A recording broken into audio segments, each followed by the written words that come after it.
اور اب بفضل اللہ عقائد کو مدلل جانیں گے۔ صحابہ کرام کے متعلق اہل السنت کا پہلا عقیدہ، صحابہ کا طبقہ امت میں سب سے افضل طبقہ ہے، انبیاء کے بعد پوری انسانیت کی افضل ترین جماعت ہے۔ آپ سب جانتے ہیں امت محمدیہ تمام امتوں میں سب سے افضل ہے، اور اس امت میں ہر ولی، عالم، قطب، غوث اور عبدال تبع تابعین کے بعد سب سے افضل ہے، اور پھر ان تمام سے اور تابعین سے بھی افضل تمام کے تمام صحابہ ہیں، اور پھر ان صحابہ میں فضیلت کے مختلف درجات ہیں جن کی تفصیل انشاءاللہ آئندہ ویڈیوز میں آئے گی۔ محترم ناظرین، یہ صحابہ وہی ہیں جنہوں نے امام الانبیاء ختم الرسل کی صحبت سے فیض پایا ہے۔ رسول اللہ صلی اللہ علیہ وسلم نے ارشاد فرمایا، خیر امتی قرنی ثم الذین یلونہم ثم الذین یلونہم، رواہ البخاری۔ میری امت میں سب سے بہترین لوگ میرے زمانے کے یعنی صحابہ ہیں، پھر ان کے بعد والے یعنی تابعین، پھر ان کے بعد والے یعنی تبع تابعین۔ عقیدہ نمبر 2، اہل السنت والجماعت کا دوسرا عقیدہ ہے کہ صحابہ رضی اللہ عنہم اجمعین خدائی انتخاب ہے، یعنی اللہ تعالیٰ کی منتخب پسندیدہ جماعت ہے۔ اہل علم کے مطابق ان کی تعداد تقریباً 1,24,000 ہے، یعنی جتنی انبیاء علیہ السلام کی تعداد بیان کی جاتی ہے اتنی تعداد ہے۔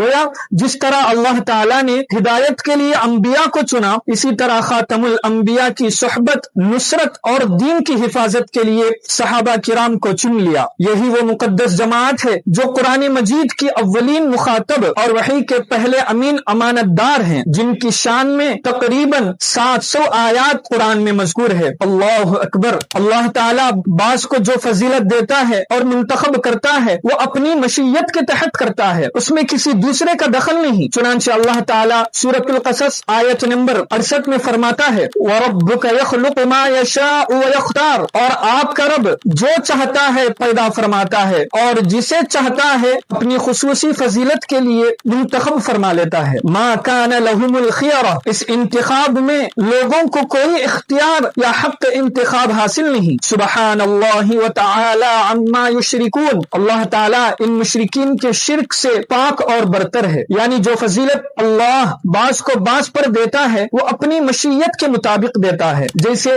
ملائکہ میں 4 فرشتوں کو افضل بنایا، انبیاء میں 4 کو افضل بنایا، پھر ان میں خاتم النبیین کو افضل بنایا، صحابہ کو پوری امتوں سے افضل بنایا، اور پھر ان میں 4 کو منتخب کیا، پھر ان میں ایک یعنی حضرت ابوبکر صدیق رضی اللہ عنہ کو سب سے افضل بنایا۔ جگہوں میں مکہ، مدینہ، بیت المقدس وغیرہ کو افضل بنایا، مہینوں میں رمضان، رجب، ذوالقعدہ، محرم وغیرہ کو افضل بنایا۔ چنانچہ جلیل القدر مفسر حضرت علامہ قرطبی رحمہ اللہ اپنی تفسیر الجامع لاحکام القرآن میں اسی آیت کے تحت امام بزار کے حوالے سے صحیح مرفوع روایت نقل کی ہے۔ رسول اللہ صلی اللہ علیہ وسلم نے ارشاد فرمایا، ان اللہ تعالی اختار اصحابی علی العالمین سوى النبیین والمرسلین، بے شک اللہ تعالی نے تمام جہانوں میں انبیاء اور رسل کے بعد میرے صحابہ کو منتخب فرمایا ہے۔ واختار لی من اصحابی اربعۃ،